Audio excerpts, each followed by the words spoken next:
पेश है हिंदी जबान में अपडेट। भारत द्वारा अवैध रूप से अधिकृत जम्मू कश्मीर की जनता राष्ट्र संघ द्वारा प्रदत्त अपने स्वयं निर्णय के अधिकारों की उपलब्धि के लिए संघर्ष कर रही है। कश्मीरियों का स्वतंत्रता संघर्ष एक देशज जनप्रिय संगठन है। भारतीय अवैध अधिकरण के विरुद्ध कश्मीरियों का संघर्ष भारत द्वारा अवैध रूप से अधिकृत जम्मू कश्मीर की सामान्य जनता की भावनाओं को अभिव्यक्त करता है।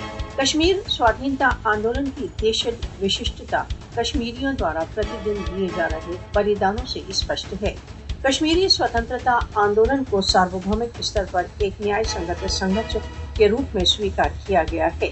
मोदी द्वारा इस स्वतंत्रता संघर्ष को एक स्पॉन्सर्ड रूप देने का लक्ष्य इसे बदनाम करना है। मोदी को याद रखना चाहिए कि स्वतंत्रता के लिए संघर्षरत जनता को आतंकवाद से संबद्ध नहीं किया जा सकता। भारत कश्मीरियों के अपने स्वतंत्रता के संघर्ष को स्पॉन्सर्ड संघर्ष कहकर विश्व को मूर्ख नहीं बना सकता। मोदी शासन कश्मीरियों के देशज संघर्ष को स्पॉन्सर्ड घोषित करने के अपने जघन्य प्रयत्नों में विफल रहेगा।